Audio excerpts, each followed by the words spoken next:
Hi friends, எல்லாருக்கும் வணக்கம். நாம் இன்றைக்கி பருப்பு உருண்டை குழம்பு பண்ண போகிறோம். அதுக்கு 2 டம்ளர் கடலைப்பருப்பு, அரை டம்ளர் துவரம் பருப்பு, இது ரெண்டையும் சேர்த்து ஊற வச்சுருக்கோம். இது ஒரு 20 நிமிஷம் ஊறணுங்க. இந்த டம்ளரில் 2 டம்ளருங்க கடலைப்பருப்பு, அரை டம்ளர் துவரம் பருப்பு. இப்போ நம்ம இதை 20 நிமிஷம் ஊற வச்சிடலாங்க.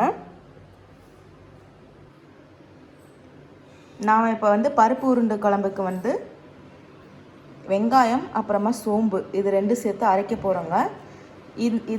இது குழம்புக்காக அரைக்கிறோம்.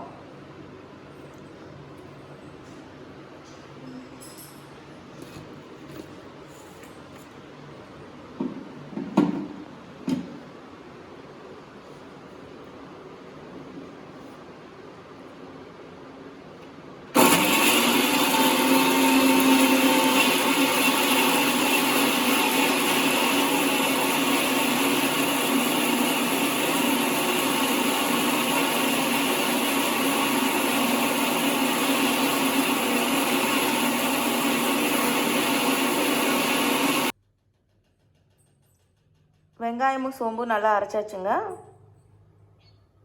கொஞ்சம் லைட்டாக தண்ணி ஊற்றி அரைச்சிக்கோங்க, அவ்வளோதான்.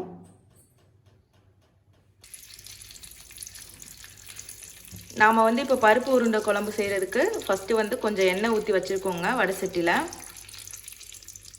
இது செக்கு எண்ணெய்ங்க. நீங்கள் எப்போயும் யூஸ் பண்ணுற எண்ணெய் யூஸ் பண்ணிக்கலாம், இல்லை செக்கு எண்ணெய் எது வேணால் யூஸ் பண்ணிக்கோங்க. இப்போ இதில் கடுகு, வெந்தயம், கருவேப்பிலை போட்டு தாளிக்க போகிறோங்க.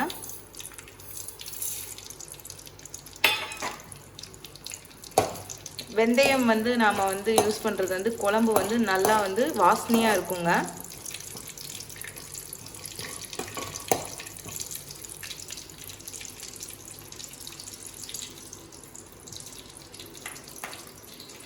இப்போ கடுகு நமக்கு வெடிக்க ஆரம்பிச்சிருச்சு. இப்போ நம்ம தக்காளி போட்டுக்கலாங்க.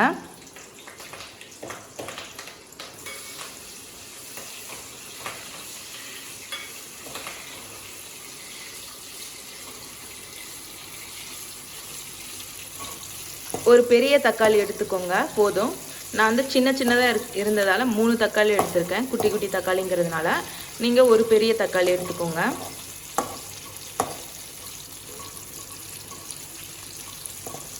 நல்லா வதக்கி விடுங்க.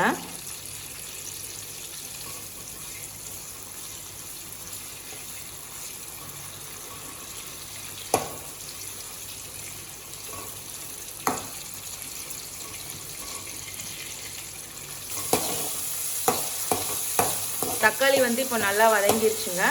இப்போ நம்ம வெங்காயம் அப்புறமா சோம்பு அரைச்சி வச்சுருந்தோம்லங்க, அதை இதில் ஊற்றிடலாம்.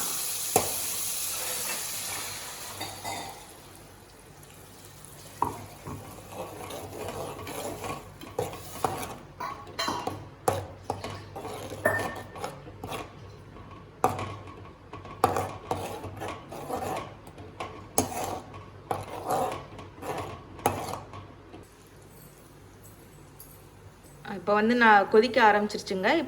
இப்போ நம்ம புளி கரைசல் ஊற்றிடலாம்.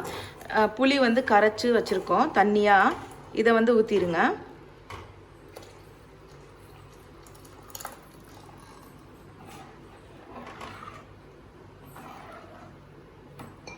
இப்போ இதில் மஞ்சள் பொடி கொஞ்சோண்டு போட்டுருங்க, இவ்வளோ.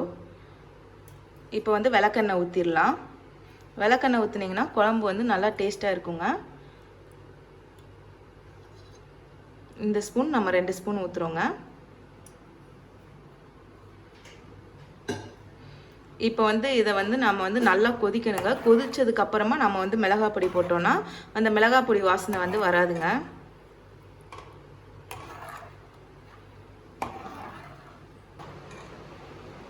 இப்போ நம்ம தேவையான அளவு உப்பு போட்டுக்கலாங்க. உங்களுக்கு எவ்வளோ உப்பு தேவையோ நீங்கள் அவ்வளோ போட்டுக்கோங்க. 3 ஸ்பூன் மிளகாய் பொடி போடுறோங்க.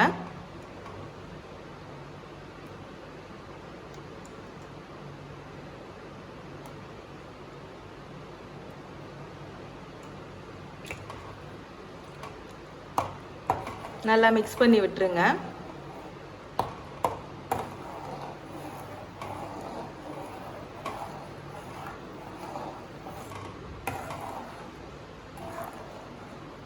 இந்த பருப்பு உருண்டை குழம்பு வந்து அம்மா அடிக்கடி பண்ணி தருவாங்க. செம்ம டேஸ்ட்டாக இருக்குங்க. இது வந்து இட்லி, சப்பாத்தி, தோசை, சாப்பாடு எதுக்கு வேணால் நம்ம வந்து தொட்டு சாப்பிட்லாங்க, நல்லாயிருக்கும். நாம் வந்து இன்றைக்கி வந்து இது வந்து சாப்பாட்டுக்கு சாப்பிட போகிறோம், லஞ்சுக்கு.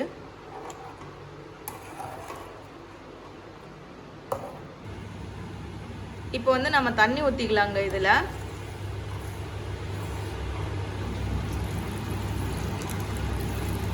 குழம்பு வந்து நம்ம தண்ணியாக வச்சுக்கலாங்க. ஏன்னா இதில் வந்து நம்ம வந்து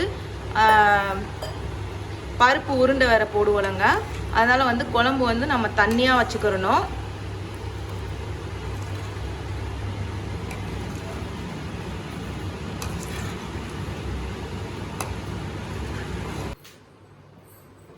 இப்போ நமக்கு வந்து குழம்பு வந்து கொதிக்கட்டுங்க. இப்போ நம்ம மூடி வச்சிடலாம். நாம் வந்து பருப்பு ஊற வச்சுருந்தோம்லங்க, அது வந்து ரெடி ஆயிடுச்சு. 20 நிமிஷம் ஊறிடுச்சு. இப்போ வந்து இதில் வந்து 5 மிளகாய் வத்தல் போட்டுக்கலாம். அப்புறமா வந்து தேவைக்கேற்ப உப்பு போட்டுக்கலாம். இப்போ வந்து நம்ம இதை அரைச்சி எடுத்துக்கலாங்க. இப்போ வந்து நம்ம அரைச்சாச்சுங்க, அரைச்சி ரெடி ஆயிடுச்சு. இதில் வந்து கருவேப்பிலை, அப்புறமா சோம்பு, வெங்காயம் இதெல்லாம் போட்டுடலாங்க.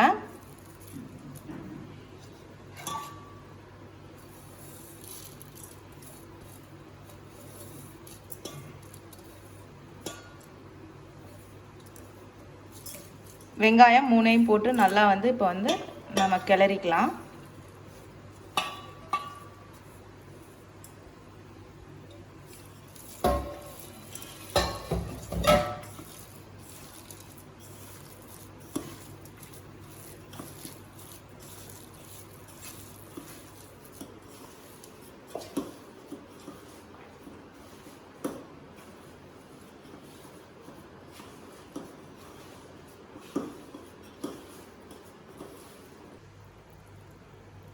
இப்போ வந்து நமக்கு குழம்பு வந்து நல்லா கொதிக்க ஆரம்பிச்சிருச்சுங்க. இதில் வந்து நம்ம ரெடி பண்ணி வச்சுருக்கிற இந்த உருண்டையை வந்து போடலாங்க.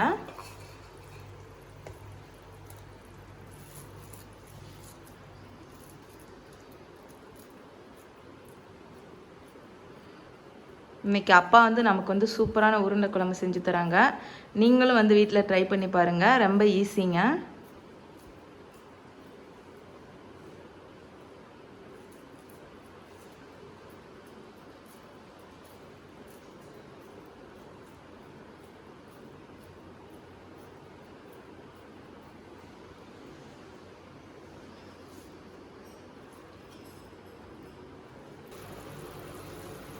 நாம் வந்து உருண்டை எல்லாமே போட்டுட்டோங்க. நல்லா மேலே மிதந்துட்டு வருது பாருங்க.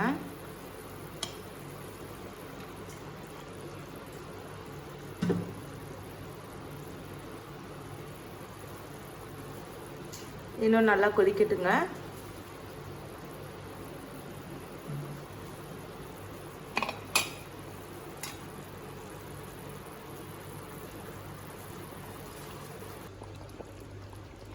நமக்கு குழம்பு வந்து நல்லா கொதிச்சிருச்சுங்க. உருண்டை வந்து நல்லா வெந்துருச்சு பாருங்க. கொஞ்சம் கூட விரிசலே இல்லை, உலையவே இல்லை. நமக்கு இப்போ வந்து தயாராகிருச்சு இந்த குழம்பு.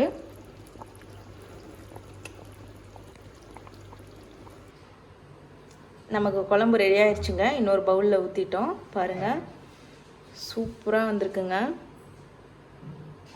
நீங்களும் வந்து மறக்காமல் இதை வந்து ட்ரை பண்ணுங்கள். மாடி தோட்டம் ஷாலினி சேனலை வந்து மறக்காமல் இது வரைக்கும் சப்ஸ்கிரைப் பண்ணாதவங்க பண்ணிடுங்க. இப்போ வந்து நாம் சாப்பிட்டு பார்க்கலாம் இது எப்படி இருக்குன்னு சொல்லிட்டு.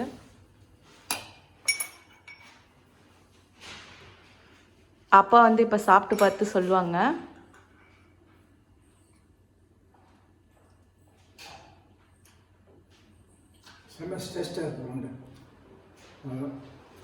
காரம், புளி கரெக்டாக இருக்குது. ஓகேங்க, தேங்க்யூ எல்லாருக்கும். மறக்காமல் நம்ம சேனலை சப்ஸ்கிரைப் பண்ணுங்கள். நன்றி.